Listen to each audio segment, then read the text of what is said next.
We are live here from the Maestral Resort and Casino in Montenegro, and there we have an image of the beautiful view that we have from here. I'm Kane Callis, sitting alongside Randy Liu, and we're going to go ahead and bring you coverage of the main event today of this Triton Super High Roller Series 2018.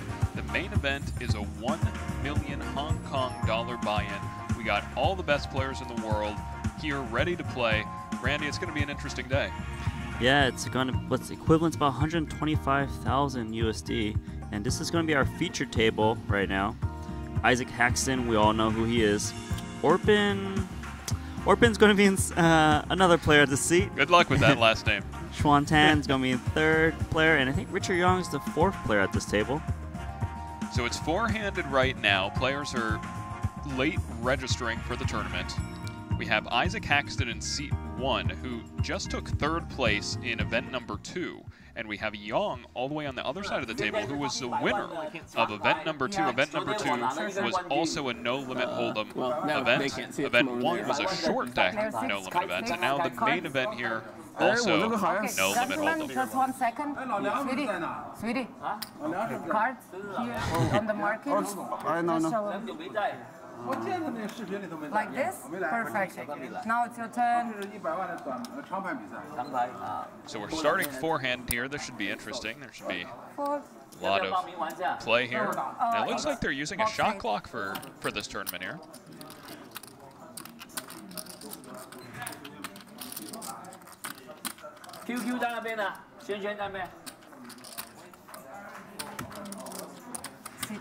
Okay.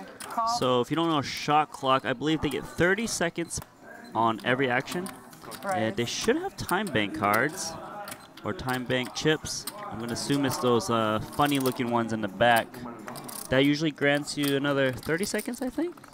I'll try and confirm that. 4,000, sorry. Call 4,000. Isaac Haxton with a loose call and peel to a raise here with the 3-4 parks. Well, look at that flop. Isaac Haxton with an up and down straight draw and a flush draw. His opponent with second pair. Check. Starting stack is 250,000 chips, so 250 big blinds. It's actually pretty good to have a hand like 4-3 suited when you're very deep, because you really put a lot of pressure on someone who really just can't call you down unless they want a hero. Kasaki Goglu makes the bet 4,000. That's pretty good. I'm going to go with Orpin. Well, Isaac Haxton here, I like check raising personally. I think that you got a lot of disguise out, say like a deuce rolls off. Like, no one's going to put you on a straight. You can blow people off of hands very deep early. He's going to raise. I like this. Pretty happy with this play too, or do you prefer check calling? I would have gone a little bit bigger, but I'm happy with the play. Now, Orpin on the first hand. He's not going to give up his pair of sixes, it looks like.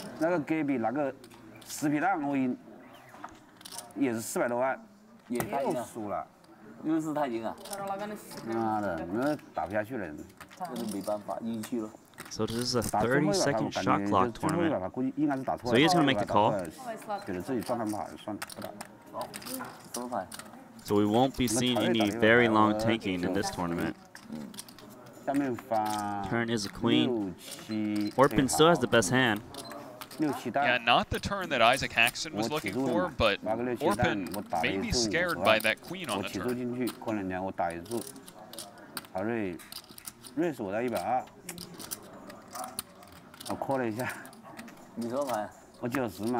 Now, if I'm Haxton here, I'm just going to bet again. A lot of players will just bet hands like 6-7, and they're going to fold to a turn bet, usually. A hand like pocket eights, the queen's a scary card for it. He is going to bet 50,000. Wow, he overbets the pot here. 50.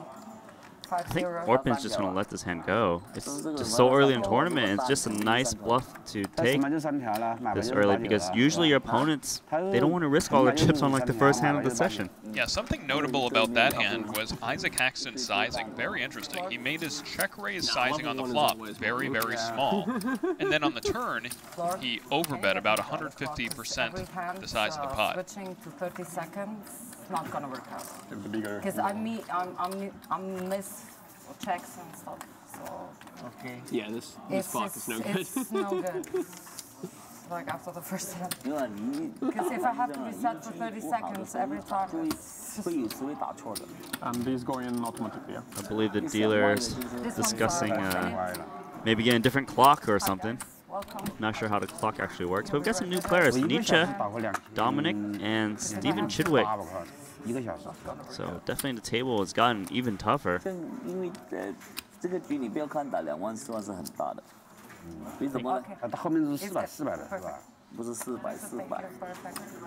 think Richard Young and Xuan Tan are just talking about some cash games on the side.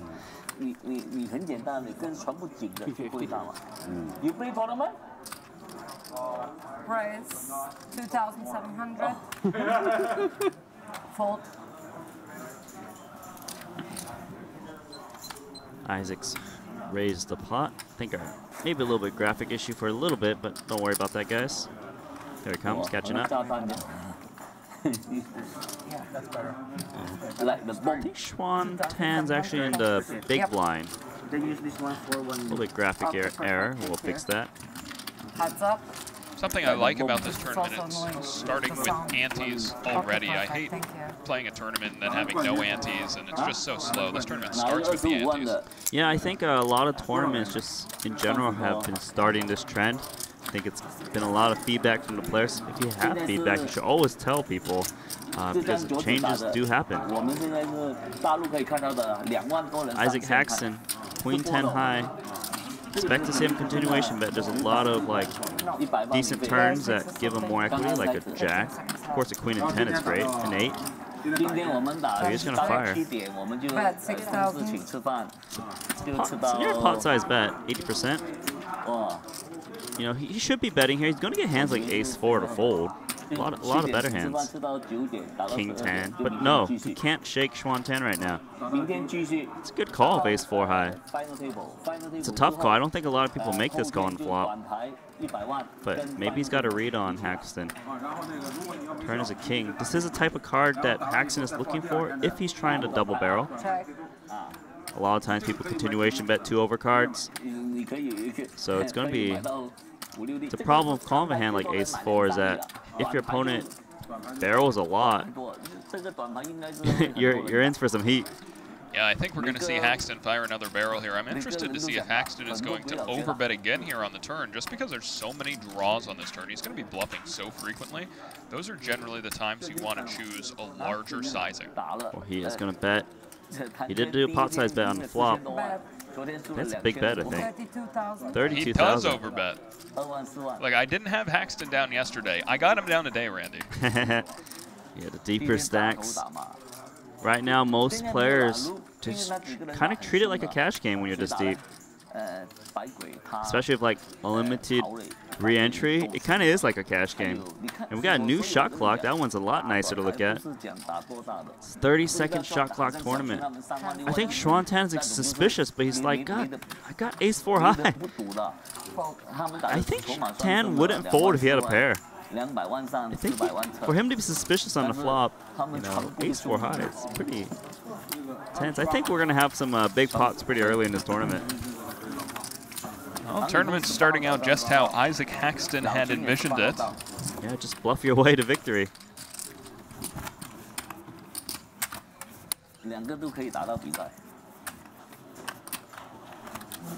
Alright, so guys, the black chips are 100, purple chips are 500, red chips are 1,000, yellow 5,000, and the blue ones, you guys haven't seen those, 25,000 a piece. Starting stack is 250,000. We got Corey Adamir, who's sitting down as well. Table gets stronger and stronger. It's just the best players playing today.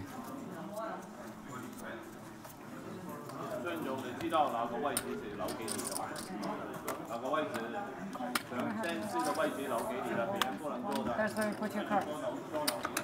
Yeah, 3 seconds. There's Richard Young, the winner of event number 2, under the gun with pocket aces, raising it up. That's a hand you want to see, the third hand of the main event tournament here. And here's Haxton with Wayne Gretzky. Sitting under the gun 1 here. I imagine we'll see Hexton make the call. He is going to make the call. Fold. Fold.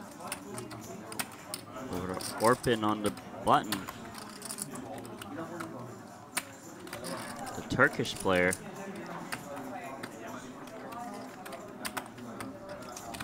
Price 8,500. He's being aggressive. Fold. Fold. Wish we knew what he had. They haven't taught him. He hasn't played at the feature table yet. Let's give him a break. Hasn't been taught how to show his cards yet. But Richard Young's got a 4-bet this hand right now. It's 250 big blinds deep. Your opponent's going to call your 4-bet very wide. I think he's going to do that. Raise. Nice. 22,200. Fold. Haxton's kind of like, oh man, I wish I was able to get in this pot, but it's too much now. 22,200, a little bit on the smaller side here for the 4-bet. Still not a whole lot Orpin can do here with just King Jack. Yeah, not that big of a deal. I mean, sure, he can make a couple thousand more, but he's going to get the fold. Nice play from Richard Young. Richard Young, who just won event number 2, looking to win the main event here. Triton. This is the 3rd hand. Yeah.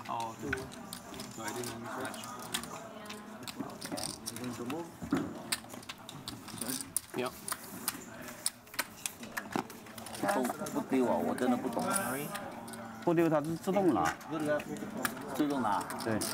So I've been informed that those little kind of tall reddish circles over there are the time bank chips. They represent 1 minute of time bank each. I believe you get 30 seconds to, for each action, but then you can get an extension for a minute. Okay, that makes more sense. All right, we're gonna get a whole new table. I think a bunch of people have registered. Some of these guys will be gone. A familiar face, Makita Badziakowski, sitting down. Back to Mike in 1 second. Let me just move my things first, and then I give you back to Mike. 1,500, 1,000. And did you 2 count? 2, 4, 5, 2, 4, 5. Yep. Kind of wanted Isaac Hexton to sit at this table. I feel like we were getting some reads on him. Maybe some of them posted and then left. Still gonna have some aggressive play with these players.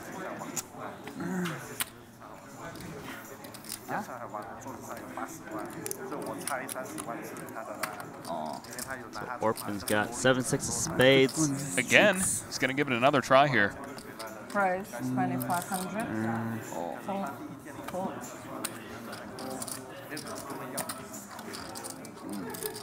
25.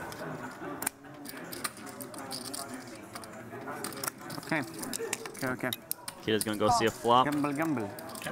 It pretty much is a gamble.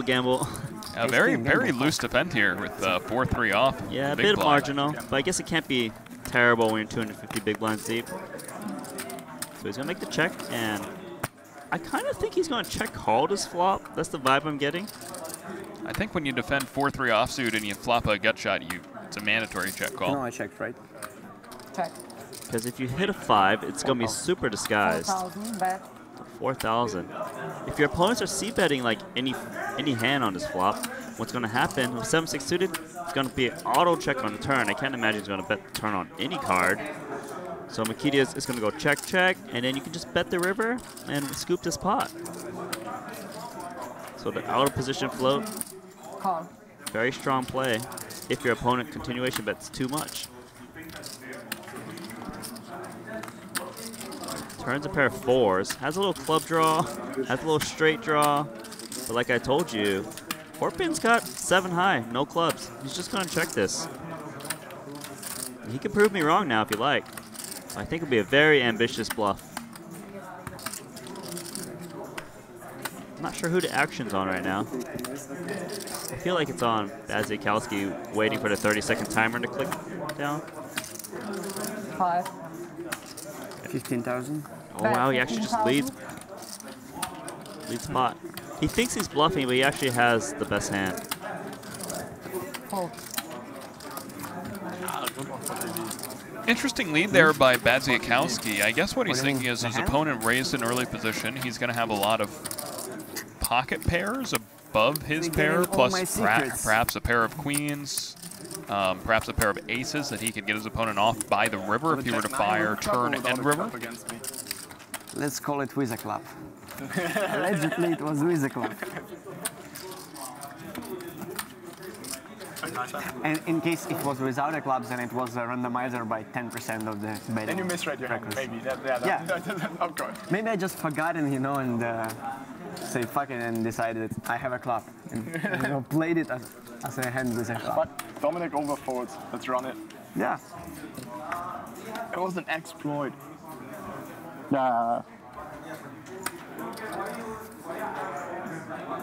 Ay, ay, ay, ay.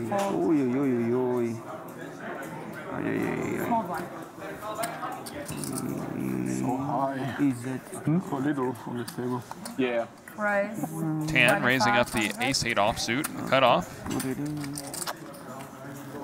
Over to Aldemir, king 5 of clubs. I get the vibe he wants to get involved in this hand. Yeah, and I have a feeling he's not calling. He's probably going to make it like, what, 8,500? Sounds about right. Yes, the one and only. He's the one and only. I managed everything. What's the top? 9,500. Raise 9,500. Large 3-bet here. Now, sometimes you might be wondering, why are these pros raising these weak hands right now? Fold. Well, one, if they feel they have a post-flop edge on a player, they try to, like, isolate them and try to attack them post-flop. That's what Aldemir thinks he has. He thinks he has a post-flop edge on Tan. We don't know if he does. Yeah. Because Chuan Tan could be easily like just like an unknown cash game pro. That's very good. But so he's suspicious and actually going to defend here. Ace-8 offsuit out of position with the best hand. No, actually he's going to 4-bet him. Yeah, I like the 4-bet more than the defend. Yeah. 36,500. Wow, look at Tan just snipping this out. 36,500. This is the thing. When you're a professional, you think someone who's unknown is just going to play straightforward against you, but this guy clearly knows what's going on. Feels like he's being attacked already. It's just like the first hand. These two have played. Yes. It's already 4-bet him. Yeah, no history. Tan showing that he does not like to get bluffed. Aldemir here. I think he's just kind of fake Hollywooding a little bit. There's no way he's getting involved. I'm just fucking with you, dude. Yeah. All good? Should show him to 8. My cell phone. Now, I'll tell you something I've heard. At this table, I walked by earlier, and I believe they cannot have their phones at the table. They kind of changed that. It slows down the play, especially with a shot clock. So I suspect You put your gun off, and you basically have to bring two of them like in the same moment. So same with the phones. You just need to bring 2 phones. Glad you're here. One is the backup. So I don't think they can get the hands until later. Okay, so there is no TV in front of them. I walked by. I didn't see one. I'm not 100% sure. I will check that out later. This is at Satiana.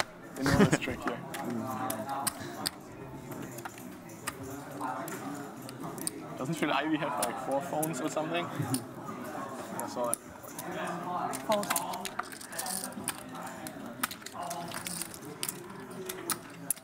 Aldemir back in action here. King 10 of diamonds, standard open. We have Dietrich Bask joining us here at the table. Over to Badziakowski. Ace-Jack offsuit on the button. He's just going to call. Look, if everyone's going to be 4-bet happy, I like calling with Ace-Jack. You know, some people might see this as an auto 3-bet. The way the game's been playing, I don't mind just trying to see some flops. Yeah, I like a call here.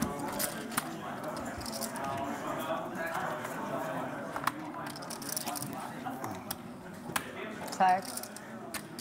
6-3 queen, and Orpen actually outflops the other 2 players with just Ace-6. The other 2 players have reasonable backdoor draws. King 10, you know, pick up some backdoor flush draws. Badziakowski, backdoor ace-high flush.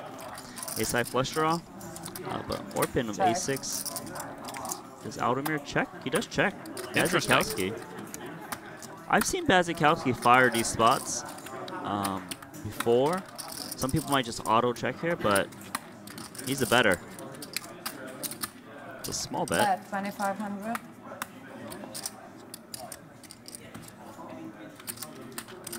This actually will kick out Aldemir. Wouldn't kick out Orpin. But a lot of times Orpin will have hands like 8-9. He's just going to fold. So this small little bet should be highly profitable bet. Call. Think Aldemir's ever going for a check raise with this hand? No, I think he's out.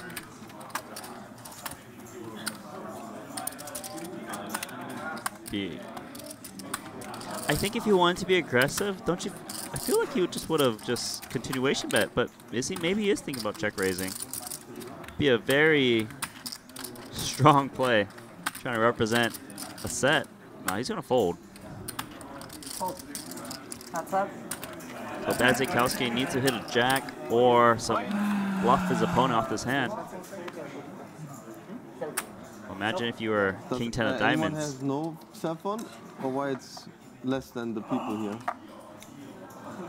No, it's 2 people. Yeah, but count it. It's 6, right? We are 7 players. Someone's a little salty that they didn't give up their phone. It's easy math. Check.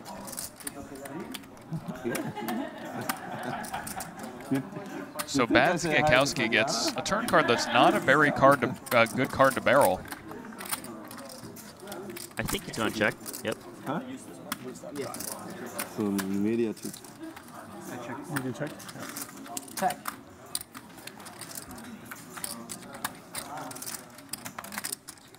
River is an ace, so Orpin 2 pair versus Badzikowski's ace jack. It's most certainly a bet will go in here. Now the question is it better to announce that we want to use extra time? Julian. Is it better to bet or check raise? If I were Orpin, I'd be betting this river. Ist das ohne oder mit? I think that Orpin would play miss spades like this. Not everyone knows. Seems a little suspicious when you bet here because you wouldn't really bet.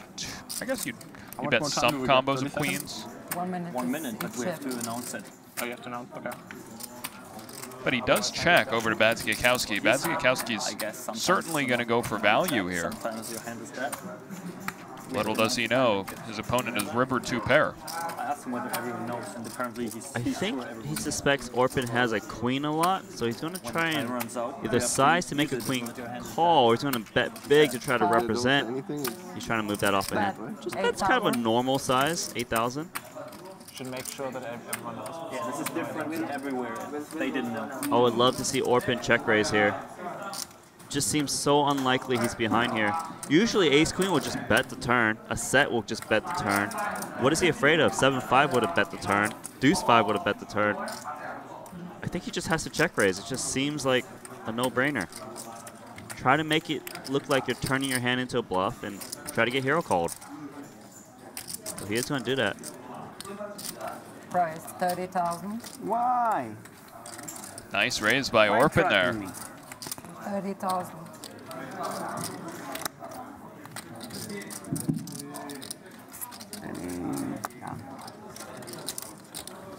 Tough spot for Badzikowski. I think he just knows he's behind. Some players feel like they need to call here sometimes, otherwise they're not calling, but I think Badzikowski's going to fold. 5. Unfortunately, the second one. Fold. Yeah, very nice play. They're saying you had a pair. We get 5, and the second one missed. Badzikowski, one of the toughest no-limit hold'em players in the game. We've actually covered Badzikowski in every event so far in this Triton series. We saw him in the first event playing short deck no-limit, where he had less experience, and he actually bubbled that tournament. We covered Badzikowski a little bit the past couple days in the 250,000 Hong Kong dollar buy-in event number 2 no-limit hold'em. He did not cash that one as well. He's looking for his first cash of this series here.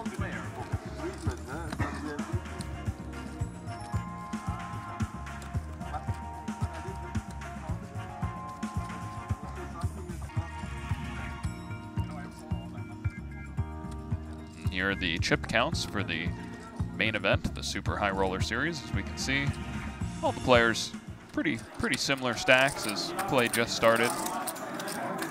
New player set down Stefan Saltemeyer. Signal to the radio. Dietrich Fast is here too. They say that's for the RFID, right? I think it just for the reader. looks shit on stream. It does look people really. just watch, look at the phone all the time. Yeah, every time. That's what it wasn't big as. RFID should be fine. So we play 501k. Start the timer on him. Good. So you have to announce your time bank card, huh? That's what he told me. That's But he told me as nobody well knew that at the everyone table. knows. Ask that. Make sure everyone knows it. No one knew. No one knows.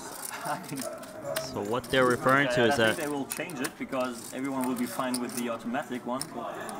I mean, if you have 3 until the final table. Oh, you don't get any new ones tomorrow? No. Just for the final table, it says in the structure sheet. And you get in the 3, like no matter how much you got, right? I love it. No clue. You're not getting extra 3. You just Oh, you start with 3 on the final table? yeah. First get there and then read the structure sheet again. talking about the time bank. I like it. Wow, and look at Tan. 3-betting the 10-5 of diamonds out of the big blind here. Tan came to play today. Yeah. This actually looks very strong because the big blind actually doesn't really need to 3-bet too much because they get a good odd to call. So it looks extra strong here, but it's not going to shake Fast. I think Fast is just going to call, though. They are 250 big blinds deep.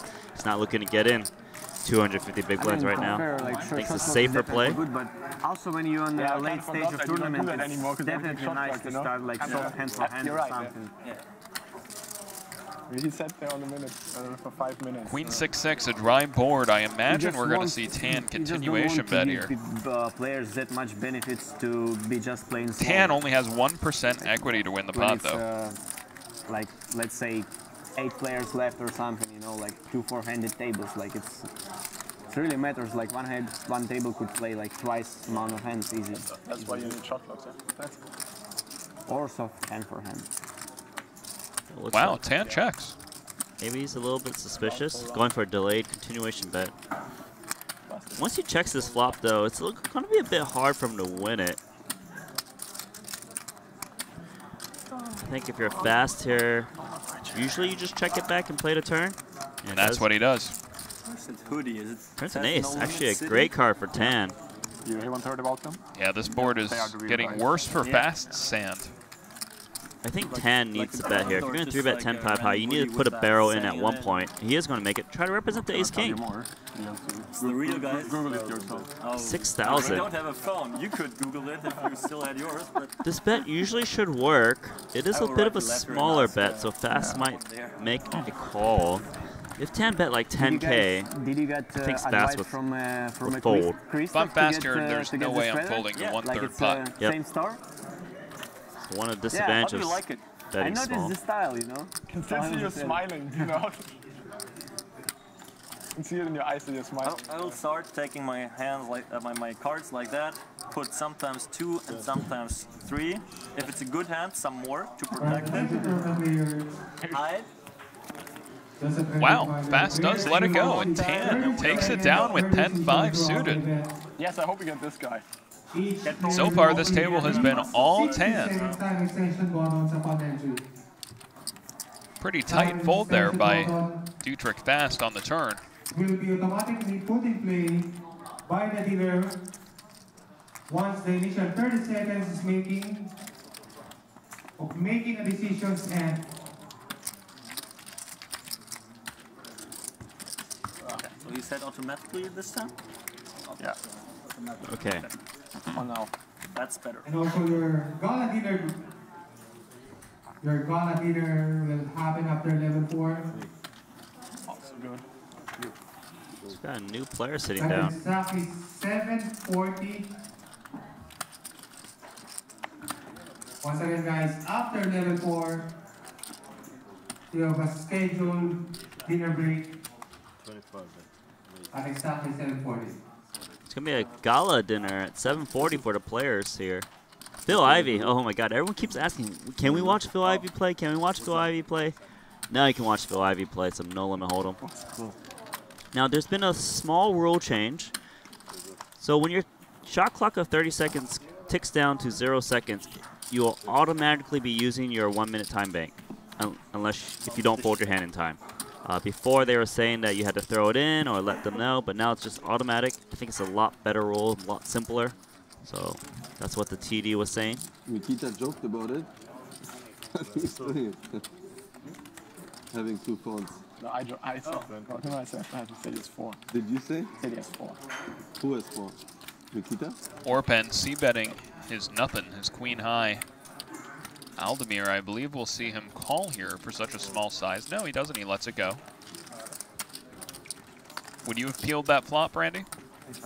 With 9-7, I probably would. Yeah, it was about a 35 to 38%. Very similar. Bet. Very similar to my reason to call up the 4 high earlier. It's just that if your opponent c-bet too much, goes check on turn, you fire a river, you win the pot. Sometimes they have a set, check raise, you make a straight. Lots of good opportunities to check call there. Looks really funny in slow motion. There's the man himself, Phil Ivey. He won event number 1 of this series. That was a short deck event. Yeah, he won it for about 600,000 USD. He's only played, no, he didn't even play yesterday's event. So he played 1 event so far, 100% win rate. Now he's playing event 2, event 3 number right here, the main event. And we'll see if that carries over. The other players at this table certainly not happy for Phil Ivey to be joining them. They were joking that Phil Ivey has 4 phones. We'll see. So now choose one of those to go to the side. Nietzsche. Ace-8 offsuit. A little bit of a loose open from the hijack here. See how Schwantan plays this hand. He calls him pocket 9s. I like it. Back 3 hearts is going to call as well.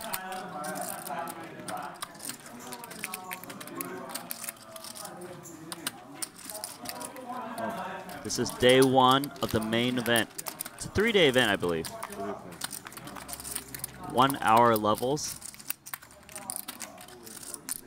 Look at that flop if you're tan. Yeah, he flopped huge here. I wonder if Nietzsche is going to bet the flop. It's not really a good flop to bet. Would not expect Nietzsche to bet here. Yeah, he checks. Although I would expect Tan to bet. Yeah, although Tan smashes this flop, he needs to bet because the big blind's going to have a lot of hands that will check call, like 10-jack, 7-8, 4-5, some clubs.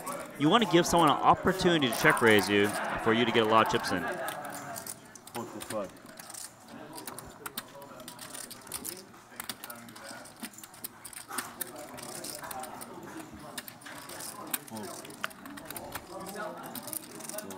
Well, Tan takes down another pot. He would have hoped for some more action there after flopping top set, but Tan is now the chip leader at this table.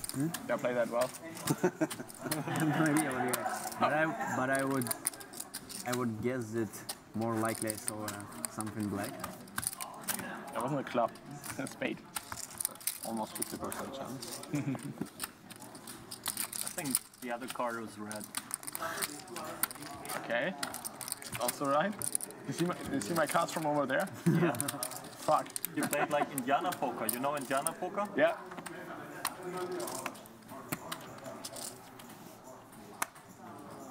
It's called blind man's bluff, right? Where you hold the cards. Yes. I don't want to show Peter my cards yet. Don't fuck me I mean, when you always know I folded already, we could play it together, you know. Just so I won't be bored. Yeah. Like, I'm a little bit more relaxed actually when you... It feels good to not wait the 30 minutes until you can see it. Yeah. That's the point as well. Pulled over to Aldemir, who picks up an ace on the button. He raises it up. And if you're colluding with my German friend over Deep there. trick fast with the dominated King-6 will be defending his big blinds here. So I'm taking care of the right card and you're taking care of left one. Okay. Yeah. Would be nice if they fit, yeah. I played with someone before where I was in this seat and I could actually see the cards from someone sitting over there. In this special table? No, on a TV table. Okay. Both players flop second pair. No, I said I can see your cards, and I'm sure everyone else can too. Yeah. I think I had it once as big as Aldemir is going to continuation bet for value here, most likely. Mirror-like Blue shark sunglasses. optics. Yeah, the mirroring glasses. And like they look at it like this, and you can see it in their sunglasses. It's kind of, I mean. And those are not good poker sunglasses. Who's selling them those, you know?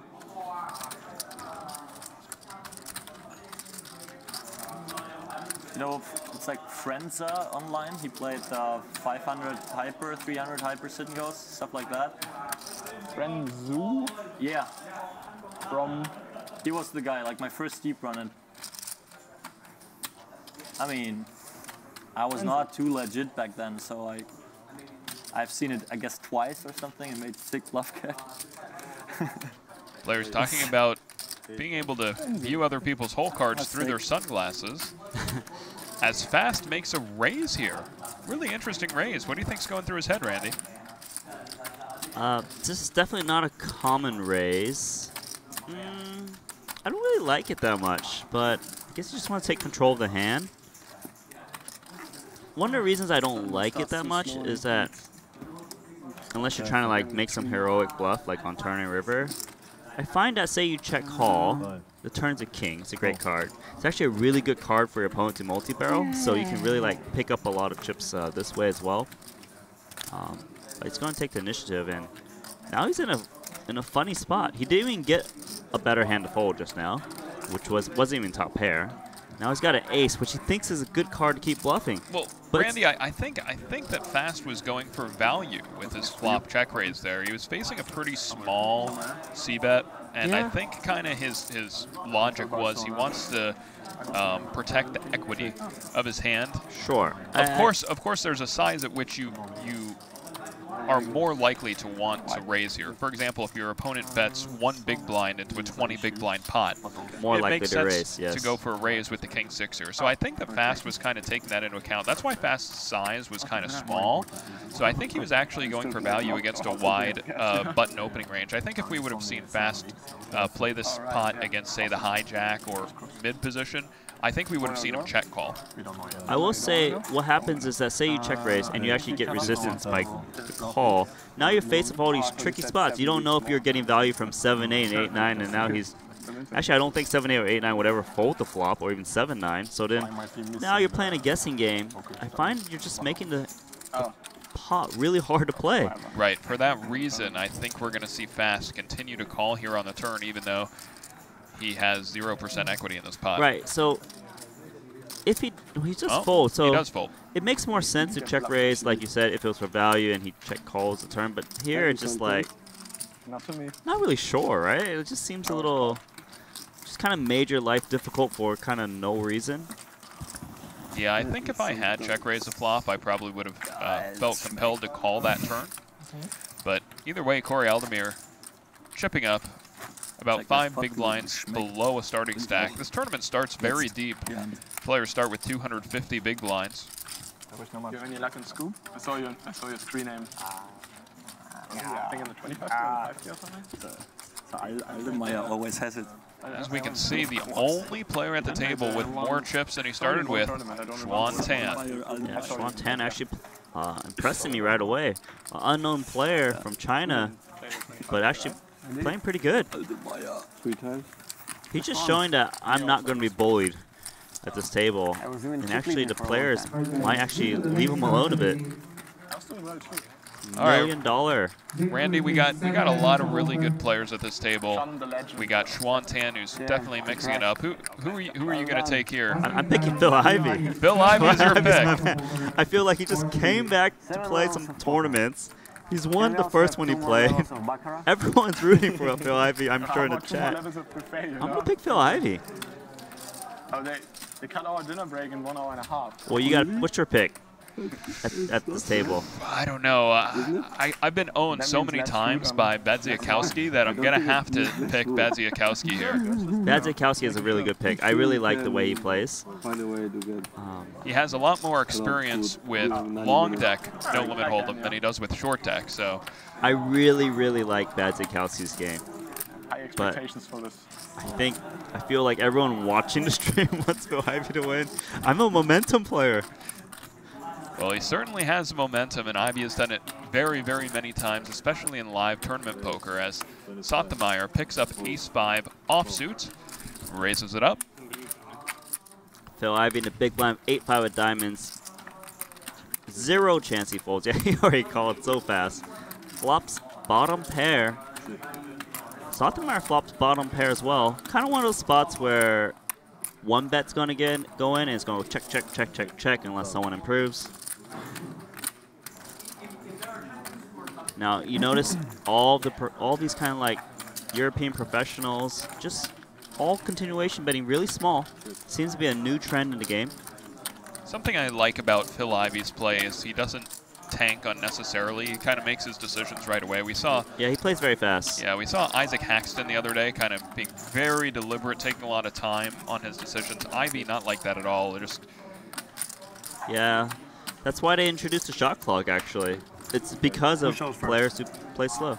Mario. All right, so out of position is going to show first. That is the ruling in this game when he goes check, check on the river. Some places. The reason why Phil Ivey is asking is because some places it's the last aggressor that has to show their cards first. And just want to make sure.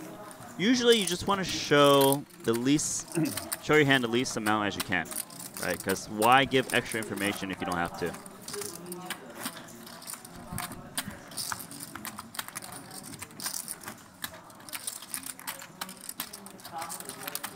So I do believe I saw Patrick Antonius walking around earlier, so he will join the field. Tom Dwan will join the field. Should be more players will come in as well. Should be a good one.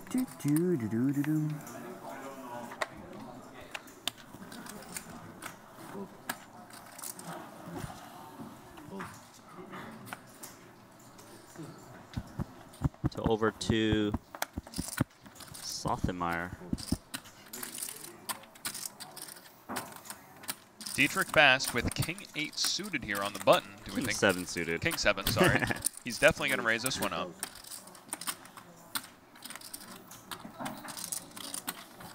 Phil Ivey in the small blind.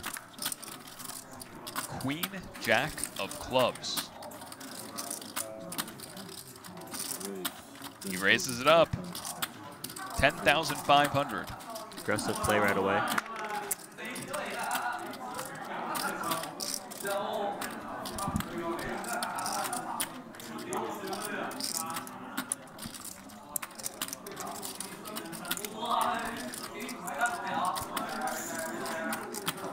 Back over to Fast. Now, I can't imagine Fast is going to call here.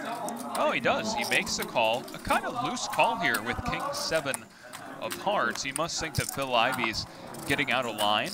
And what a flop for Dietrich Fast. When you call with King 7 of hearts, you're looking for 2 hearts on the flop. That's exactly what he got. Not the flop that Phil Ivey's looking for. He quickly checks.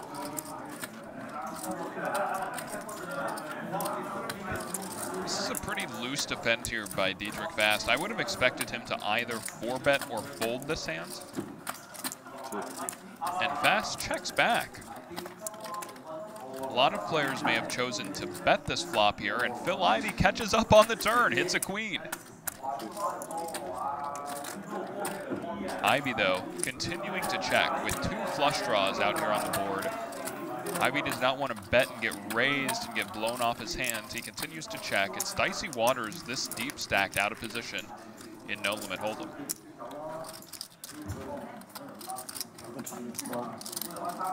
Now we're going to see Fast put in a bet. Try pressing them at the same time. About half the size of the pot.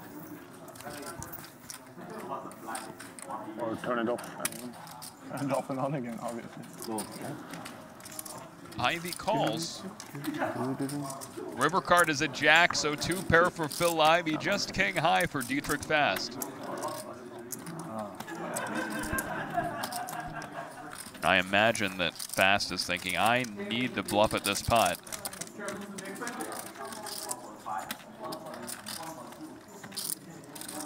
Fast thinking, I can certainly represent a hand like Ace Queen, King Queen. Maybe a hand like even Queen Jack. Little does he know, Phil Ivey is holding that hand.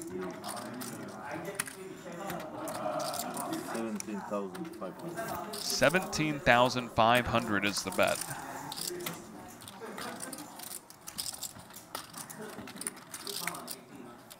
Ivey not considering a raise. He makes a call and Fast shows a bluff. Ivey takes it down with 2-pair. And Phil Ivey, all of a sudden, the chip leader at this table.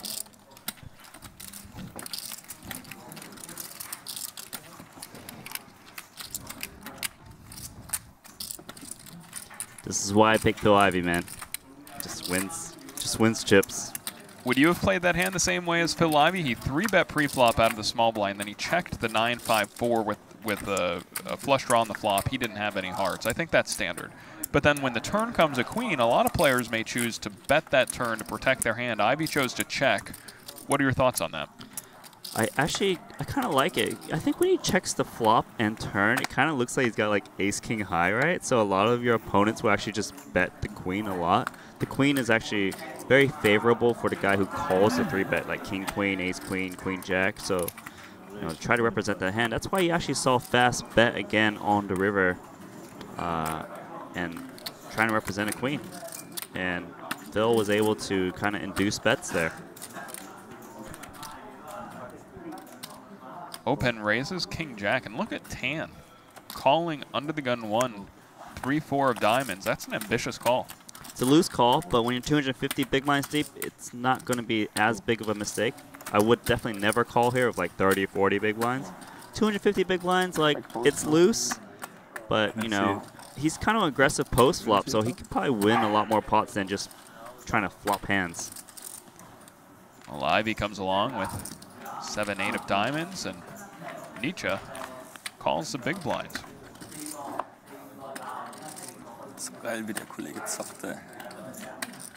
4-5-5. It looks like Nietzsche picks up a flush draw. Tan, bottom pair, and Ivey with a gut shot. Nietzsche thinking about a lead here. Xuan Tan does have the current best hand right now, but he's got to face a lead from Dominic. Pot size bet. With bottom pair here, this is a tough spot, actually. When the big blind just bets out huge, he's representing 5. I actually don't think Tan's going to fold. He'd be making a mistake if he did fold, but he actually does.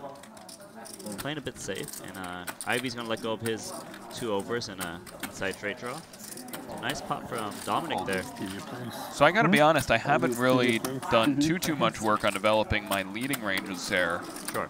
Why did Nietzsche choose to lead the king 3 of spades on that board rather than check? It's very possible that he thinks that some players won't continuation bet too wide on this board, 4 ways. Then he can represent a 5 by check raising as well. So most certainly it's maybe a little bit more credible by check raising. But, you know, if you notice, he actually led pot. It's not like he led like quarter pot, try to represent, I don't know, random cards. Right. He actually got a lot of better hands to fold there. Yeah, I like that lead quite a bit because if he does check and it goes check through, and let's say the turn is a 10 or a jack, that's not a spade, his equity really goes down, and also it's possible that one of his opponents, such as Tan or Phil Ivey, could pair up on the turn. I'll tell you this, once he leads the flop pot, he's kind of telling everyone, hey, if you're going to call me on this flop, I'm going to pot the turn, I'm going to pot the river, you better be ready to call down. And I think that's why Tan actually just mucked the flop with his pair there. So, 2-way flop. Over to Tan. Tan, a pre-flop raiser, I assume. Yeah, it should be gun versus big blind. Tricky spot with 3s. I think you got to put this in your bluff range here on the flop after raising under the gun. Yeah, it's kind of just protecting your hand, right? Like, just have the best hand too much. Put something out there, see what happens. I think 4-pin of A6 offsuit. Should be letting this one go, unless I've got the positions wrong.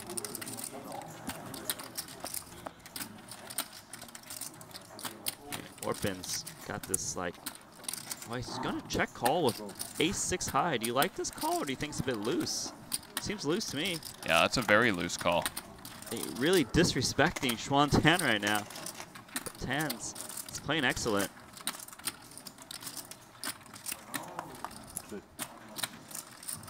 Oh, Tan on the turn. Pocket threes. Usually when someone check calls you on a flop, you don't think your pair of threes are good. He's trying to decide, should he try and turn into a bluff? He's going to keep check. He's going to check it back. River is going to be a jack. This is a card. If I'm Orpin and I check call a6 high, I'm just going to bet and hope I win the pot. You can't expect to show this down and win the pot very often. Like, it's very, very rare. Not against an under the gun raise. Yeah. So, Orpin needs to bet here. You might be like, well, he called the flop because the ace high is good, but sometimes you see to turn your hand to bluff. This separates, you know, okay players from the good players. Pot size bet. A quick fold from Tan. Very well played. This is kind of what I've been saying over and over again. If you continuation bet for high frequency and opponents start floating on your flop, they win pots. Dass hier jedes teilweise Rounds statt Leveln nennen. So Randy, now that we see deeper stacks today here in the main event, these players currently 250 big blinds deep, do you think we're going to see more flop check raises than we saw in yesterday's event? Yes, usually you will see more flop check raise. You've already seen it, Dietrich fast raising the mid pair and things like that. Well, let's take a look at the chip counts. Phil Ivey, table chip leader, potentially the tournament chip leader right now. He's got 284,000. Everyone else got a very similar stack. Dietrich fast lost that pot to Phil Ivey. And the blinds are up 600, 1,200. There are 1 hour levels. Yeah, maybe adding like 2 more levels. I really like watching the early levels of the tournament. I feel like people are just creative and over betting all the time. We've seen so many pot size and over bet so far. Phil Ivey making it 3,000. Don't know his whole cards at the moment. I'm sure the dealer will let him know. Bad Zakowski with pocket deuces. Pretty standard call. I think you could fold this hand here, facing an open. I doubt he's going to fold. The cards in there later, it's fine. Let him think. His short term is running. Yeah, I doubt he's going to fold. Now he can do it.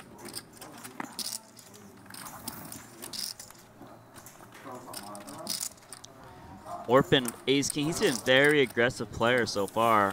You want to pick up, when you're aggressive and you're bluffs and they get kind of picked off, you want to pick up these hands like ace king. You're going to get action. How much is going to make it? Like 15K? 13,600.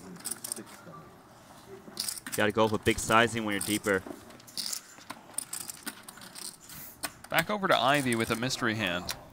Mystery hand. From what I've seen from Ivy so far in this series, he's not one of the players who seems to be opening up super wide, making exploitative level 1 aggressive plays pre-flop. He seems to be playing a more he's actually really solid. Solid style, yeah.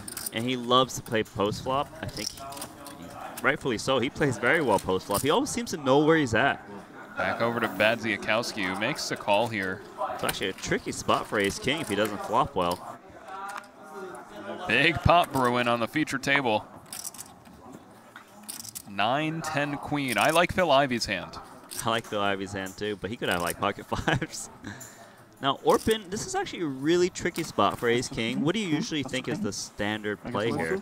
Ooh, with 2 players calling behind, I would generally, well, I have the ace of hearts. I would generally bet this flop with the ace of hearts. If I did not have the ace or king of hearts, I would check fold. Well, you can't fault him for checking here. Usually someone will have a hand like ace, queen, queen, jack, 10 jack, pocket nines. So Ivy quickly checks. I still think Ivy has the best hand. Ivy, like you said, plays very quickly. Bad Zakowski, take a little bit longer. Turn card is a 6 of hearts. Do you feel obligated to bet now that you've got like the nut flush draw? Randy, I'm going for a check raise. Going for a check raise. Going for a check raise. I got the gut shot. I got the ace high flush draw. No players took an aggressive action on the flop. I think that when that's the case, a lot of times they might want to stab the turn with some garbage and then they'll fold to a raise. I think Orpin's going to just lead out here. No, he's going to check. Not sure what his intentions are. Stack sizes are good for it. That's a Kelsey. I think he just needs to check. Maybe if he had a deuce of hearts, he can consider betting, but he's got no backup. Going to a river. Nut flush for Orpin. Doesn't really matter what Phil Ivey has now. Now you've got the nut flush. Every player has check, check, check, check, check. What are you betting here? Are you betting here? I think I'm betting with two players. Against a single player, I'm more likely to try and maybe induce a bet because people are a little bit more shy betting into two players, right, as a bluff. Yeah, you got to bet. He's going to make that. Think about half pot. 18,000. I think I probably would have checked here. Well, Ivy folds quickly. I don't like Ivy's hand anymore. He may just had like 5s, 7s, wrong color. It's a nice bet. It's going to trying to size in a way to hope a queen of hearts or king of hearts call. It's not going to get any action. Gazikowski just thinking, but I doubt he's going to make a play.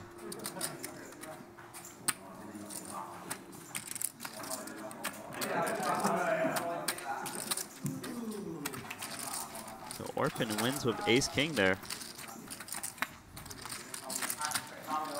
It's a spot where it looks like a lot of chips are going in post-flop, but it's just more like check, check, check, check, check.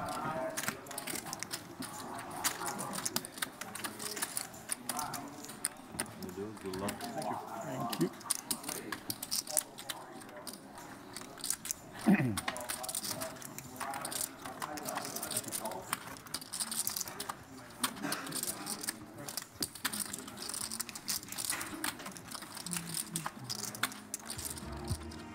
So here are the chip stacks, and after winning that pot, Orpin nipping at the heels of Phil Ivey. Dietrich Fast falling behind here, but there's still plenty of time to play here. Every player at this table with well over 100 big blinds.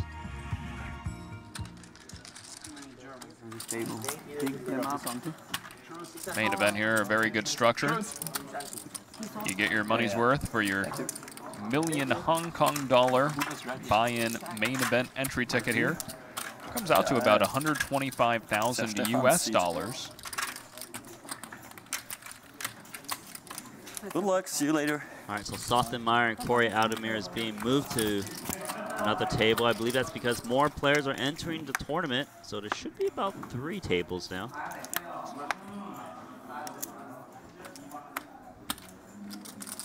Phil Ivey with king 7 of hearts. Just gonna let this one go.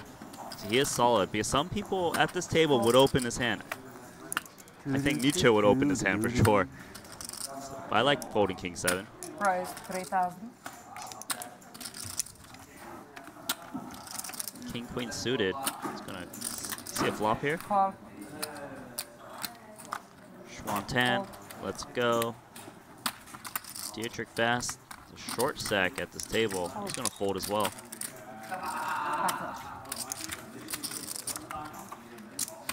Classic race here, pocket sixes versus king queen of spades, and look at that flop for Nietzsche. Check. Nietzsche checks. Tricky player.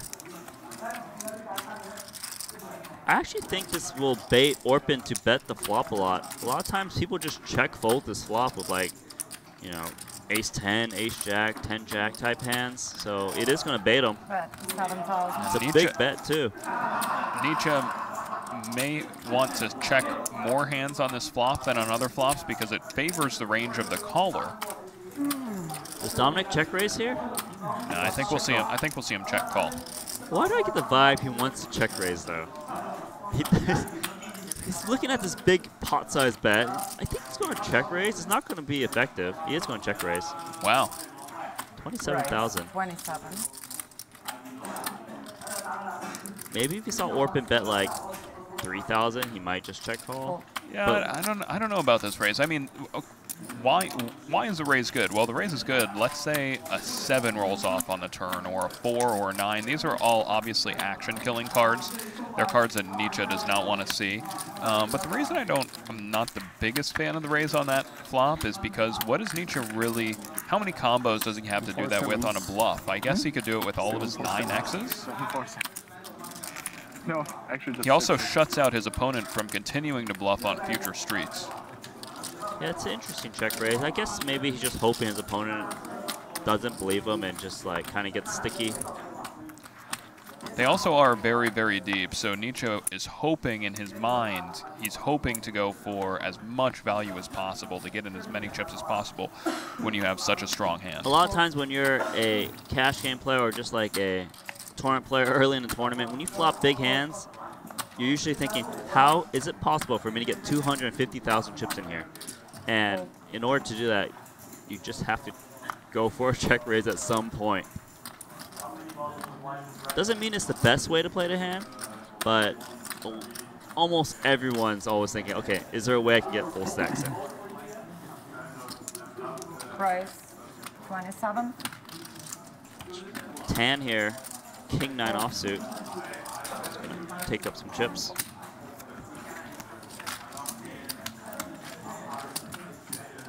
We didn't see what Ivy folded there, but Ivy not even defending the big blind.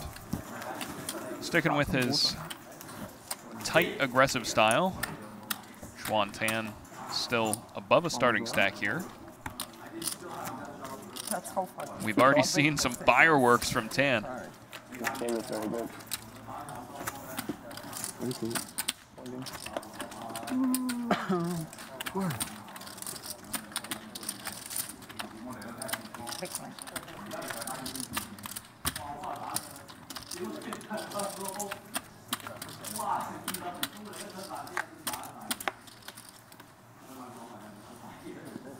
Pocket aces under the gun.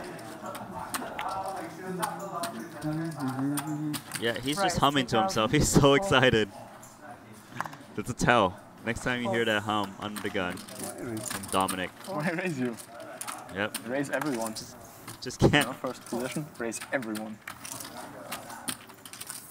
You gotta show them aces. Oh, he's not going to be humming about this result. That's right. So easy. That's right. So easy. That's why. Why so predictable? I raised everyone. Of course I have aces. Life tells.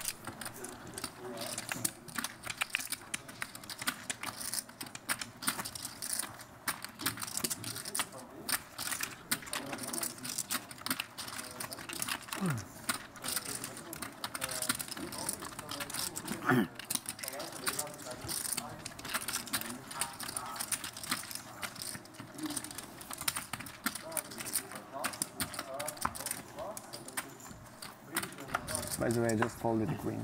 Yeah, of course. You can see it on the stream. So easy fold. Maybe one queen. Fold. Fold. King 9 suited in the cutoff. Seems to be a reasonable open. It's like the bottom of your range, generally. Price. I'd certainly open this hand in the cutoff. Fold. Kowski with Jack 7 suited. I think he's going to fold. Yeah, we'll see him fold, and I think we'll see Nietzsche just call with this hand. What do you think? I think the standard play is to just call. Some players actually opt to 3-bet this hand, but I think calling is a bit more straightforward. Let's see what he decides to do. Price. He's going to re-raise. 15,000? That's huge. Well, they are very deep. What, 150 big blinds effective? I think this is...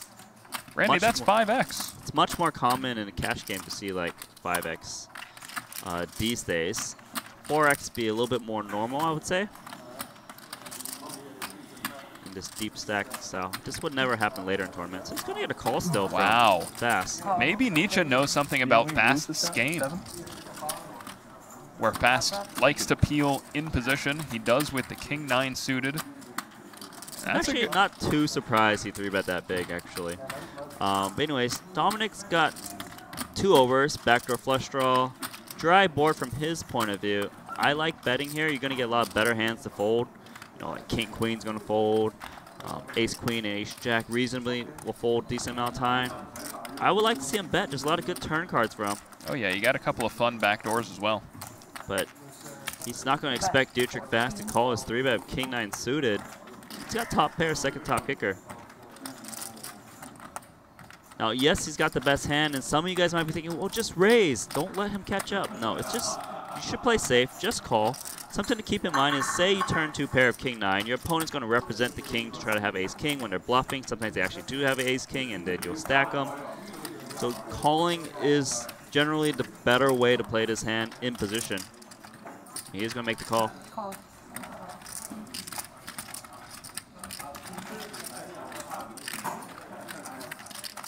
Turn is an ace. Dominic Nisha. Is he going to bet here on a turn? It's a good card to bet because you're representing Ace King, Ace Queen, Ace Jack. If someone calls your 3-bet, they're going to have like Jack 10, pocket 8s, pocket 6s, 7, 8. A lot of hands that really can't handle a big barrel on a turn. Well, I believe the standard play would be to check here. So he's going to check. That's what he does. With King pass. high, it's not a. I mean, you're pretty much giving up when you check the turn. Right. Your opponent's often, when you're playing against Dietrich Fast, your opponent's often going to stab the turn even with his bluffs, and you will have to fold. However, in the event that your opponent does not do that or shows down King 10, this is why theory would dictate that you should check here. With I doubt your opponent will ever show down King 10 here in position. Seems like super unreasonable. He's going to check it back. Check. The river is a 4. I think Dominic's just usually just going to give up. Yeah. He can read into his opponent usually having a mid-pair type hand, though. And he needs to think, will he fold a hand like that? Dominic can actually represent, like, if he bets here, it is reasonably credible. Say he's got random ace, like ace 5. You could have, like, even kings, queens, and jacks. You know, usually your opponent, if he's got a set, will just bet the turn. So I think a bet is, it'd be credible. I don't know if he's going to make a bet. He is going to do it. Wow. So 15. it's a small bet. I kind of wish he bet like 20K so he can push out some of those crying calls. Dietrich Fast here, King Nicer. This hand actually looks, I would say Nish looks like he's got kings, queens, and jacks actually. The way he's playing the pot. Bet a quart, like. I mean, but Dietrich Fast can't fold here. He's getting such a great price. We'll see what he thinks. I mean, he can do whatever he wants. There's no way Fast is going to fold. He's getting an excellent price. Like I said, I wish Nietzsche bets like 20-something K. He's going to make a side call here. And Dominic shows him King Jack high. King. Yeah, I think the thing with the shot clock, sometimes you can't figure out the perfect sizing quick enough. And then you're just like, I want to bet. Here, I just throw out 3 yellows. But I think he thought a little bit more. Those are the type of hands he wants to fold the river. But when you bet 15K, it's almost like burning chips. Call me a loose cannon, but if I'm Dietrich Fast, I'm calling any bet there pot or lower. I mean, that'd be, you wouldn't snap call, would you? If you just saw like a 60K bet on a river? I don't know if you'd snap call. Pretty near the top of my range there. I think I'd call pretty quickly. Yeah, I wouldn't say it can't be exactly the top of your range, no, right? No, you're going to have like some aces sometimes. But I'm going to bet a lot of aces on the turn. Right, but I mean, 2 pair plus you for sure bet. Single ace you bet, let's just say hypothetically you bet half the time, right? So sometimes you will actually check it back, depending on your kicker. Anyways, so Schwan Tan is going to be under the gun first hand. He's going to let it go.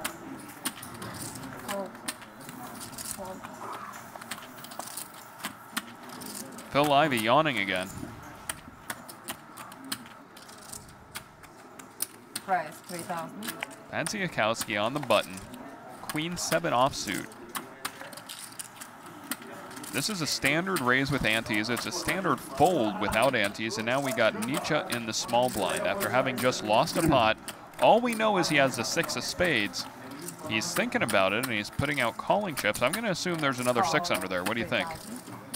I'm going to go 6-7 of spades. 6-7 of spades, or okay. 6-5 of spades.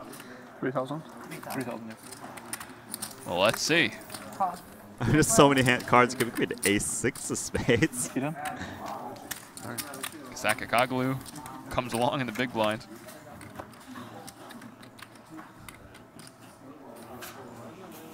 Yeah, I'm just going with Orpin. It's so much easier to say. You can say the last name. I'm not going to bother trying. Vatsiakowski on the button. Expect a continuation bet of Queen 7? Check. Or is he going to check it back? I think with this hand, with such little equity, with having 2 players having called, I think that check makes sense. There's 2 ways to look at it. It's kind of like if you bet this flop with Queen 7 high, then you're continuation betting a lot. Also, another way to think about it, it's effective to continuation bet because the blinds just fold a lot too. So it just depends on what you think the blinds will react to your continuation bets. Orpin now with the gut shot. Actually, a reasonable hand to consider betting. He's going to do it. Would be a fine stab here.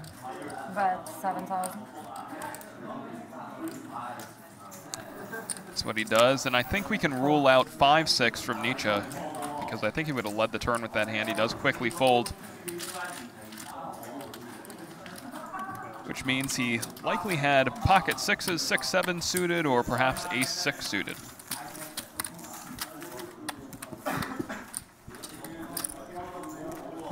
Actually, Orpin's playing pretty good. I noticed that he's always trying to find ways to win pots. So it's a good sign of a good player.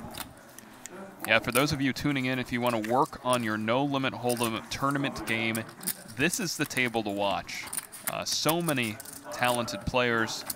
Dominique Nietzsche, Phil Ivey, Dietrich Fast.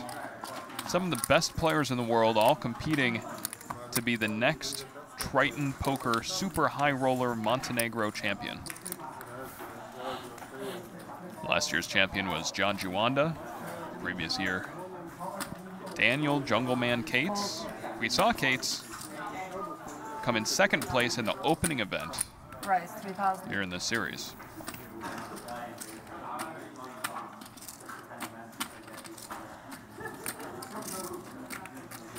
Phil Ivey raising to 3,000.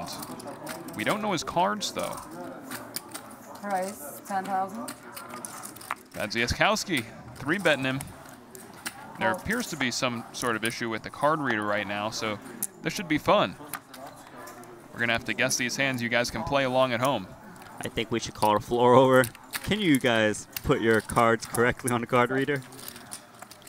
I think it's all the cards right now appear to be down. So Ivy raised and called a 3-bet. Can you swap the cards in the box, please? That's up. Check. 6-7 jack. What do we think they have right now, Randy?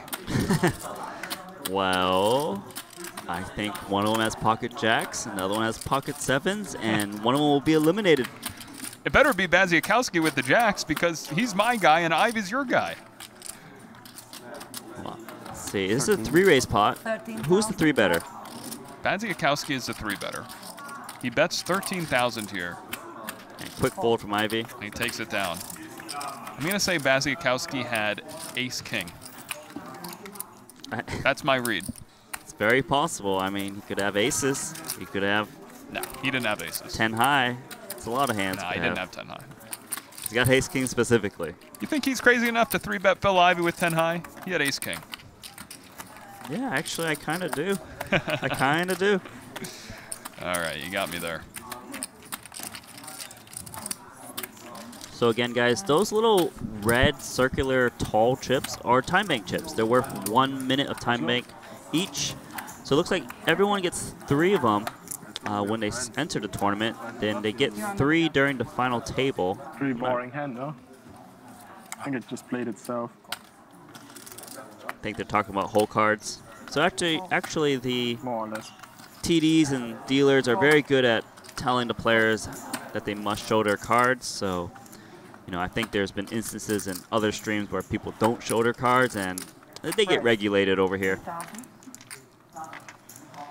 And a small thing, ooh, pocket kings. I want to tell you that the players are not allowed to have their phones at the table, so they actually can't know the previous hands until they get kicked off this table. The feature table does rotate, I believe, every break, so we'll see players from all of the tournament.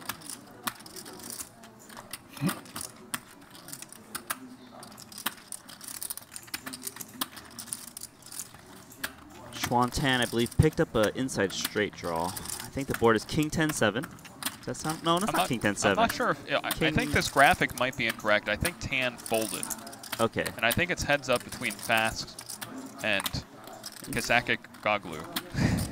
Does Fast have one pair or two pair? Oh, one pair. Okay. King 10-5. Fast has top pair now.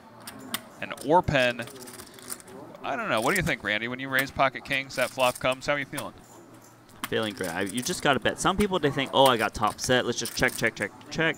But when you're playing 250 big blinds deep, roughly, you need to just fast play your hands on the flop a lot and just let your opponent have the opportunity to check raise you and get a lot of chips in. Because say their opponent has pocket fives, you check back pocket kings, and a heart comes on the turn, well, you're going to win a small, medium pot now instead of a huge pot. And look at this, the deuce of diamonds on the turn. Checked over to Orpen. What sizing are you going? I'm going big here. There's so many draws. Usually what would happen is when you're holding top set, your opponent usually doesn't have top pair. In this case, he does. So I would think about the hands I'm trying to get to call me. A 10, if I'm trying to get a 10 to call me, then I'm going to bet like half pot and smaller. If I'm trying to get draws, trying to represent a draw, you know, I might want to bet huge. Depends on what Orpen's going to. I think he's going pot size right now. He wants to get a lot of chips in there. He's got top set. Yeah, I like a pot size bet. I think that's a really good point, Randy. So with top set, for example, you might want to bet large, like maybe pot, 75% pot. But let's say Orpen had pocket fives here, or Jack Queen, or Ace 3 of diamonds. You might want to overbet those hands, right? Well, if I have bottom set, I'm more likely to choose a bigger bet sizing than top set. Like the main reason is that you block 2 kings, your opponent only has a chance. He's more likely to hit a king when you have bottom set. But actually, sometimes your opponent will flop the case king. Something interesting about this hand, we just saw Fast check call the flop with top pair after having previously check-raised middle pair against Aldemir. A little bit of a different board texture, though. I'm almost certain that Orpen's going to do a pot size bet or more on this river. This is a great river. Your opponent will sometimes actually hit the backdoor flush draw. As you see, your Fast has a king of diamonds, so he could have like king 6 of diamonds, king 7 diamonds, and river to flush. You've got top boat. Your opponent occasionally check calls you on the turn with a 10. River's a 10. He's never going to put them on 10. He just needs to bet big here. So he is going big. Pot size bet. 50,000. Slight overbet here.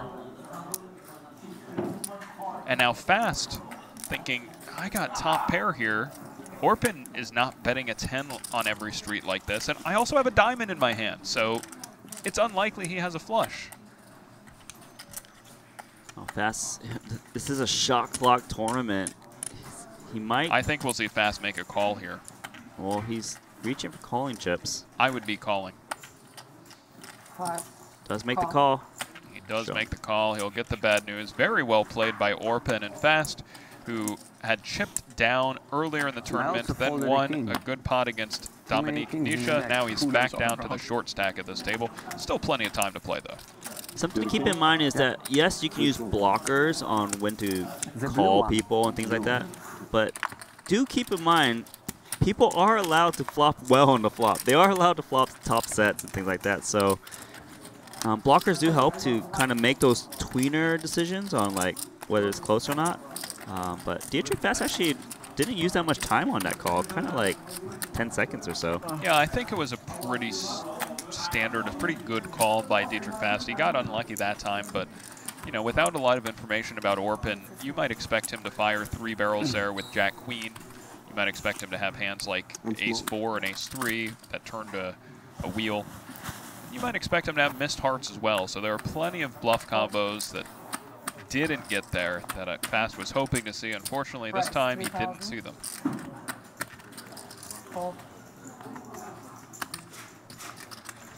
Over to Tan now.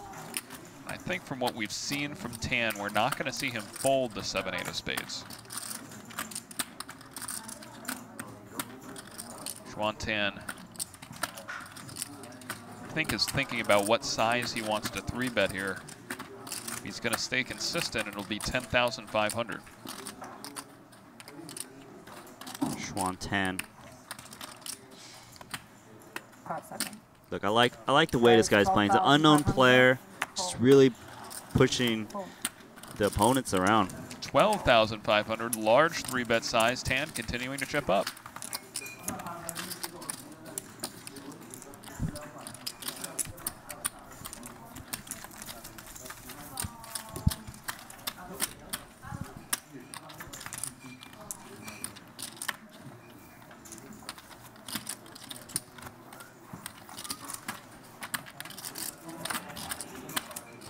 Everyone's so quiet. 好了是吧？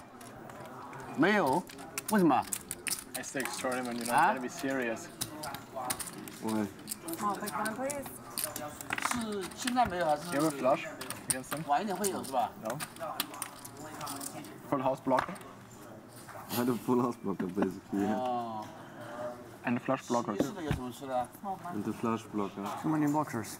And what about did the other one block anything or no? No. Too many blockers. Well, Orpin is the table chip leader right now, right? Right. He is. He's making a pretty loose open here from the hijack. 8-6 of hearts. Awesome. Can never really be awful. It didn't work either. It didn't work either. You know, just Fold. Phil Ivey. We're having trouble getting reads on Phil Right, Ivey's cards here. He's going to re-raise 14,000. I think a quick fold from Orpin. Don't mind me doing something. Very nice. Good luck.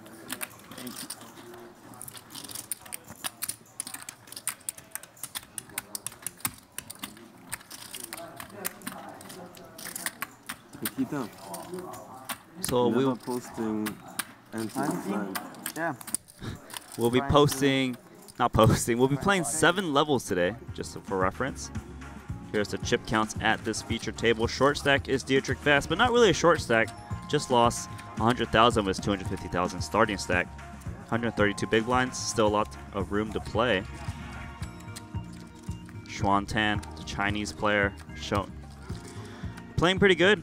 People have been trying to mess with him, and he just keeps fighting back. That is Nikita's mistake. I think Tan is, could be wrong, but I think Tan is presently the But only it's always player in the this guy tournament who's representing missing China. sometimes, you know? Just put it in late, but it's usually me. Actually. it's not like I didn't put it or something. Phil Ivey folds King 6 offsuit on the button. A lot of players would raise that hand. But he's looking over to his left, and he sees 2 aggressive players in Vaziakowski and Nietzsche, and he decides to let it go. Sorry.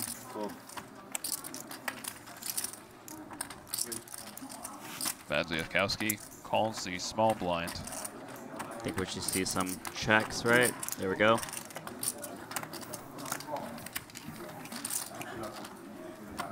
Yeah, let's do it. Why not? For TV, right?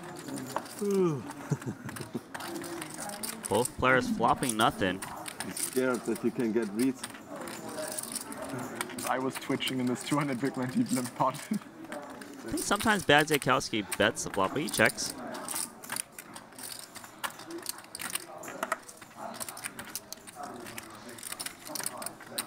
Over to Dominic Nish.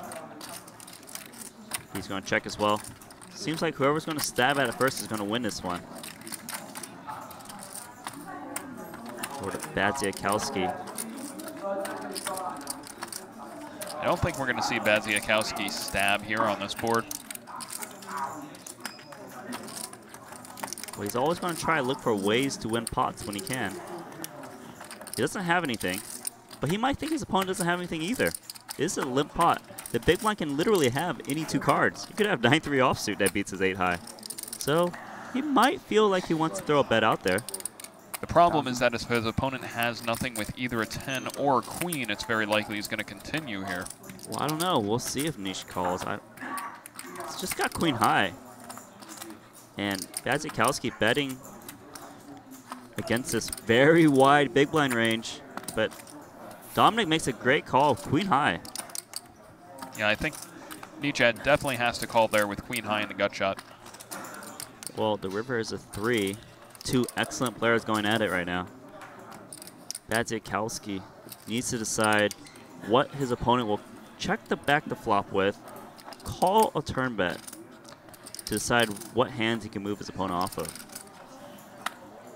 You know what? I'm pulling for Badzikowski in this tournament. I think he's going to go ahead and fire here. He's at the bottom of his range. He's got the worst hand he can show up with on the river. Let's bet. Well, if I'm Badzikowski, when my opponent calls me on a turn, it does sure look like he's got a king a reasonable amount of the time. But he's going to bet. What a, it's not 55,000, it's 5,500. 5,500. Would be an excessive bet, but it's a nice bet here. Just got a high. I think Badzikowski trying to represent an ace. You know, just limp, try to check the flop. I think it's very reasonable. And now I would expect Nisha to fold. If he's able to snuff this one out, though, that would be a fantastic call. He calls a queen high. Nietzsche does let it go. Badzikowski takes it down. He's getting back up close to even. Very, very nice play there. Myself was this soul readers. Soul readers. Yeah. I'm a soul reader, you know it. That's what I do. I was a little bit confused about the 55. I thought you meant 55,000. Oh, 5,500. Why? Before you said 2,000 and not 2,000.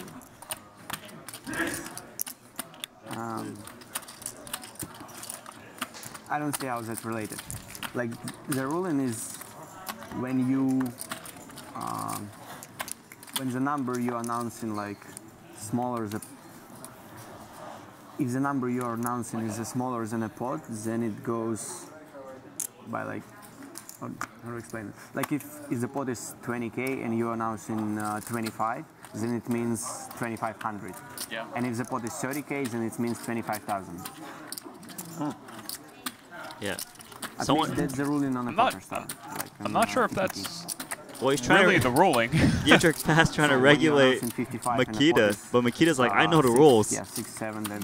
Don't think it mattered in this case. In a lot of places, the ruling is based on what the big blind is, not based on what the pot is. So we'll have to check Because I didn't have queen 10. Badzikowski's explanation there. Like in any questionable situation, it's going to be around the smallest number anyway. Like it's that part is never true. Gonna take it as an overbet. Right. Especially if it's like 7 pots or something. Well, let's get back to the poker. Dominic limps the small blind, king 8 offsuit. Orpin raises into big blind pocket 3s, and Dominic's going to call her king 8. I think he knows his opponent is going to raise a lot of junky hands, so king 8 actually will be the best hand. But it's tough to play out of position without the initiative. Yeah, I think that's a close spot for Nisha, actually. I probably would have erred on the side of folding. His opponent, Orpin, made it so big. Well, Dominic is a very confident post-flop player. Snap called. It wasn't even close for him. But he's going to have to check fold here. Look at Orpin just continuing to add to his chip stack. The aggression playing off. He's playing above the rim, Randy. Above the rim.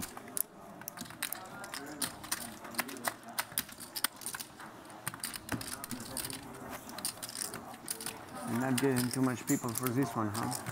People will come. I think they come. I think some people are arriving even tomorrow. Mikita. Really? Yeah. This is an unlimited re-entry tournament, so I heard so, but entries could get really high. that some other people might be arriving for day 2. Really? Sounds like further, just for a one day trip. Don't think Federer's coming. Well, you didn't say anything. Yeah. Badzikowski 4-3 of hearts and a cutoff. No way he's playing this. Some players do play this spot. He's not going to play it. Dominic, Nietzsche, Queen Jack offsuit. He's going to make the raise.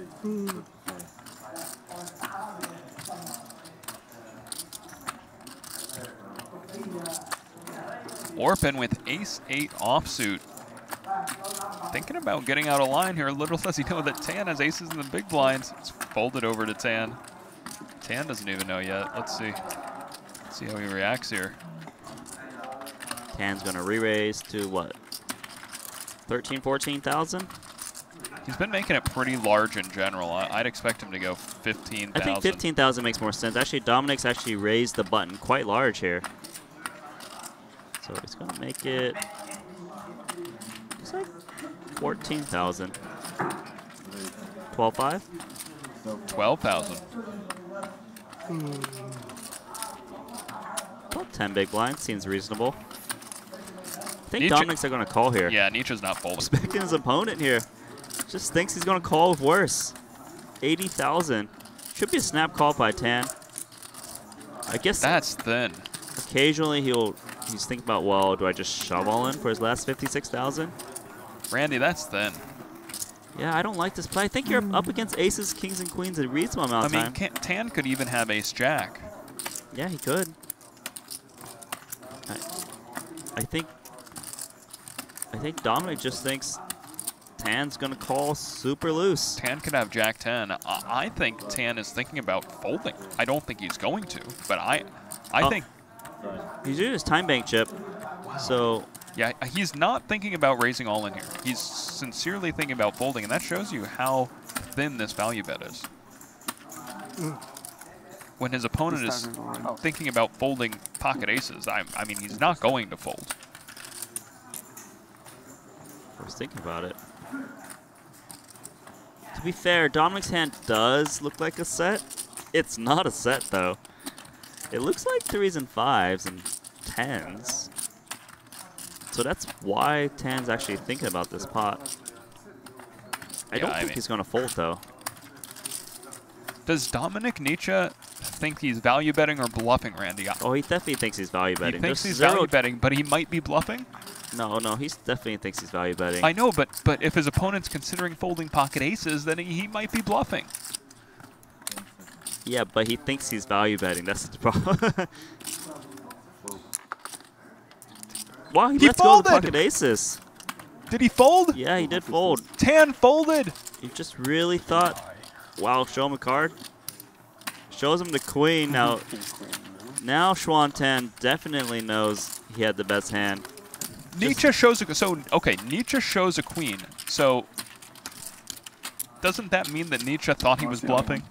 No, they were just saying, hey, show a card. He knows that the cards are going to be revealed later anyways. He definitely thought he was value betting. Yeah, there's no way he thought. I'm going to have to catch up with Dominique on a break and find out what was going through his head on that hand. It seemed like a standard check on the turn, and if not, a very standard check on the river. Yeah, misstep from Xuan Tan. Xuan Tan, who had been playing so well up until this point, making a disaster fold there with pocket aces. I think he gave him like a good price to call too. It's not like if Dominic shoved all in on the river. I think it's kind of like much more tougher spot, but he gave him a good price. That was a huge pot there. Now Orpin opening up the button very loose here, 9-4 of spades.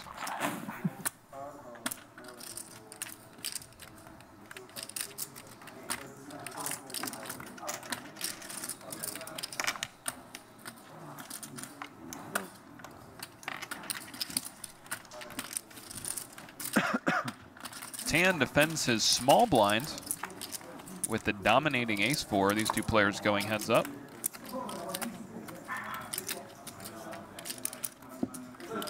Ten-8 queen.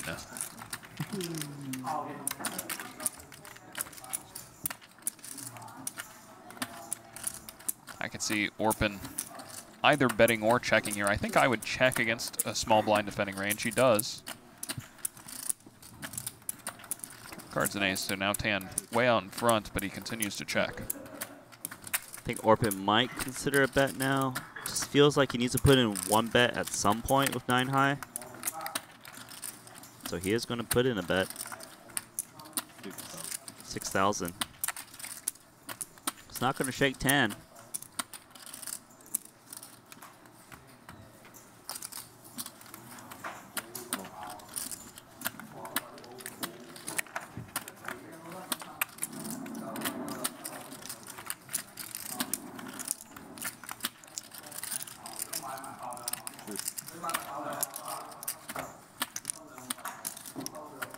So does Orpin want to try and represent an ace on the river?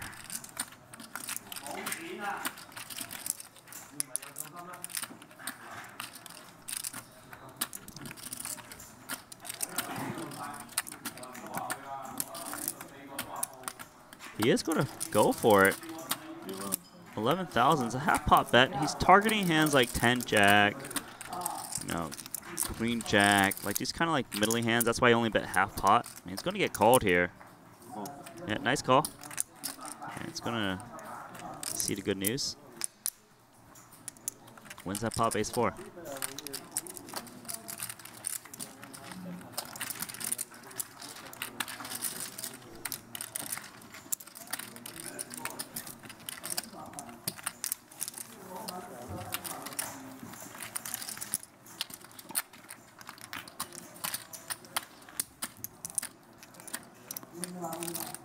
Schwantan eating into Orpin's chip lead on this table a little bit.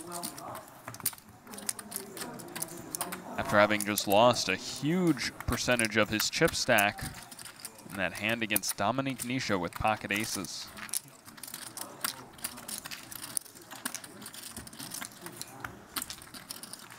That's the problem with making hero folds. At times when you're wrong, it's just so very costly.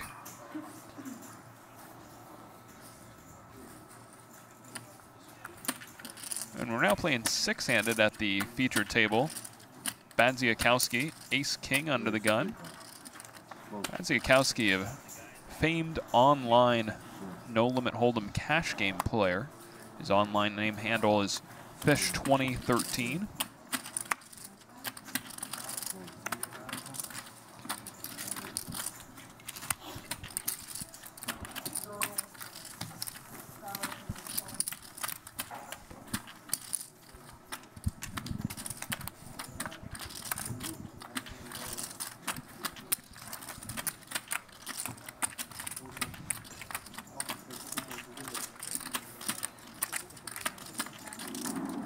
This is a 1 million Hong Kong dollar buy-in, 125,000 USD. Currently a total of 19 entries that I'm aware of. But it's an unlimited re-entry tournament. You can buy into day 2 as well. Just playing 7 levels today. This is level 2 currently. Again. I'm raising everyone again. What do you think? Not just raising you, I'm raising everyone. I mean, it's kind of good price to play against aces. Play against aces, nice. Yeah, when you know that opponent having the aces, exactly. It's too much strategy for TV now. Stop that. Okay, now we're gonna look at each other. He's trolling you, you know that, right? It's over to Dominic under the gun. I think you should just bet here. You're just going to make the big blind fold almost the majority of his range, right? He's going to fold Jack 10, 10, 9, whatever. You just bet. I don't know when, but I'm sure he's going to play. I think for that size, he's not going to shake Bandziakowski here. Yeah, I like to see Bandziakowski call king, queen high. The opponent is going to raise a lot of hands that are worse than king, queen. So he's going to make the call.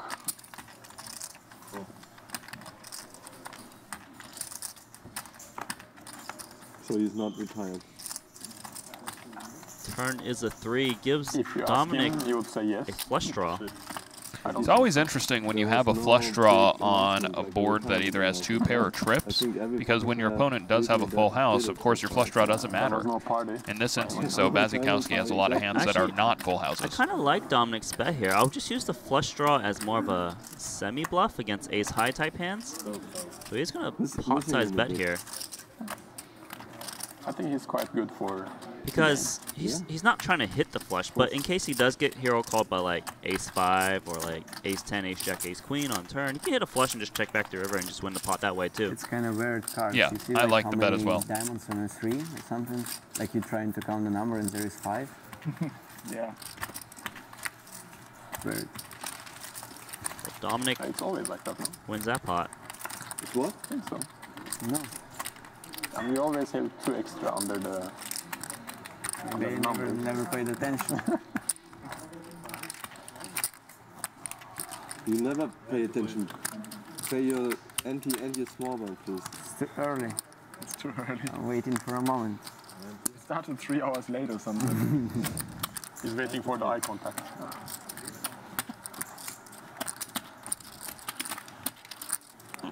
I wanted to make sure that I paint my ante to the right person. I don't know, like if I put it too early, maybe you're gonna steal it or something. Yeah, okay. Small blind. I want to know how much I can win, you know? If I don't see it. You can win all of these chips. Oh, actually you don't. You might be more concerned of what you can lose. Oh. And then you can see very clearly in front of you. Straightforward.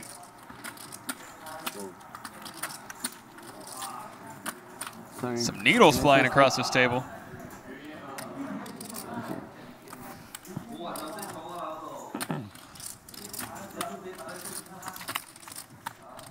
Maybe Bahamas. He might. Yeah. Party or the stars? The other one. Oh. Stars one's gonna be so much better. So much better.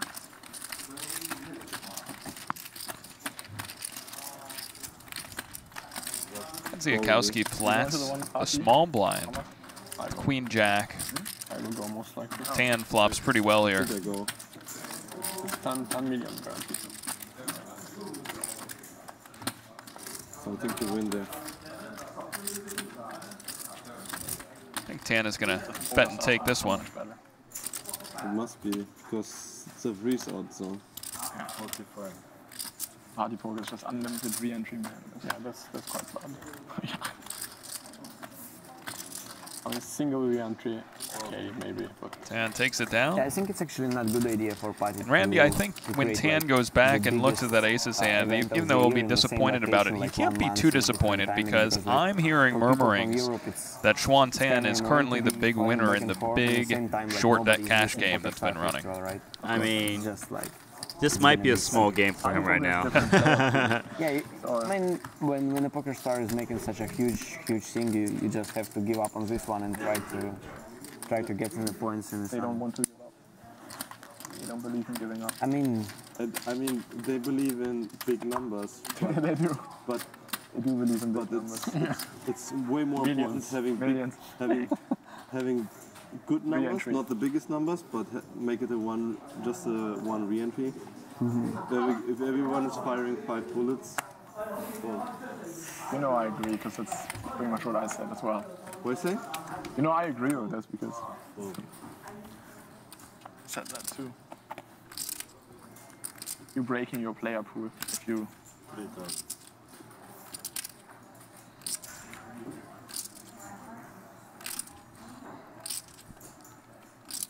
Ziakowski with a real hand on the button here, ace-10 of diamonds.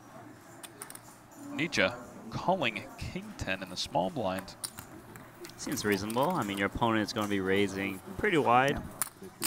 It's not like an ideal spot. Orpen with queen-7 suited, 3 players to the flop.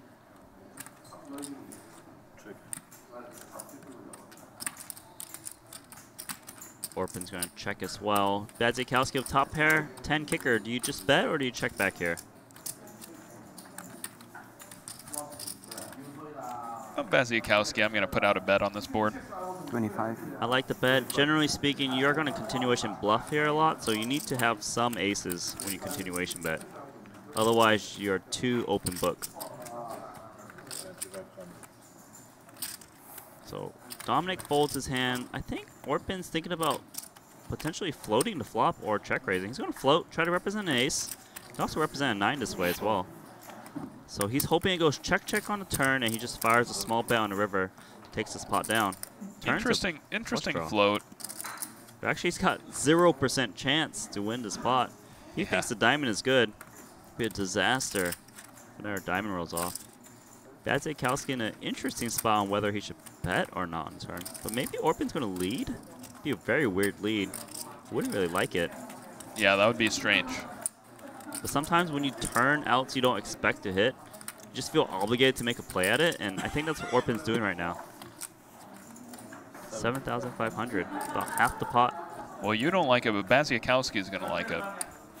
He's just going to call here. He needs to be worried about a 9 a reasonable amount of time. no reason to raise. Sometimes your opponent does have 2 diamonds, and then you don't want to blow him off with diamonds because you got the nut flush draw. Calls like the slam dunk play. He's just taking his time to kind of balance his tells. It's kind of like a classic Badziakowski play. Just likes to take his time. He's going to make the call.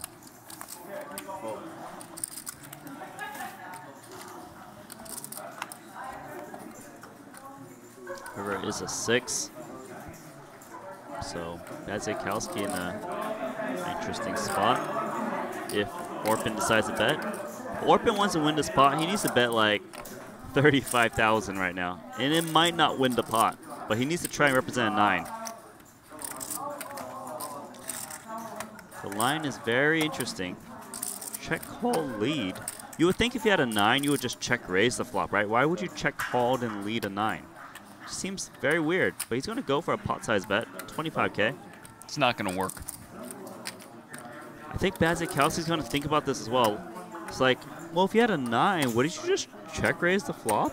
Try to get more chips in there? But it's interesting. I can see why Badziakowski is in a, seems like, a tough spot, because it's not a common scenario. Very uncommon. Generally, when your opponents take these strange lead type fold, lines, it's more often bluffs. I'll tell you this. Yeah, he's going to fold, I think. No way. No, yeah, you know, it does fold. That's how you fold cards. Wow, he does fold. Orpin gets it through. Yeah, no more hand. Very nice play from Orpin. Out-leveled Mikita right there. Do you think part of what Mikita was thinking about was because he had 2 diamonds in his hand, it was less likely his opponent picked up diamonds on the turn? Well, that is a small factor. I can tell you that he didn't want to use a time bank on this chip. That the shot clock is actually a very nice way to put pressure on your opponents because they don't want to waste time banks if they think the pot is not big enough. So Orpin, the table chip leader right now, and we're going to have a break, and I think we're going to have a new featured table. So we'll be back in, I think, about 10 minutes roughly. 8-minute break, so we'll be back soon, guys.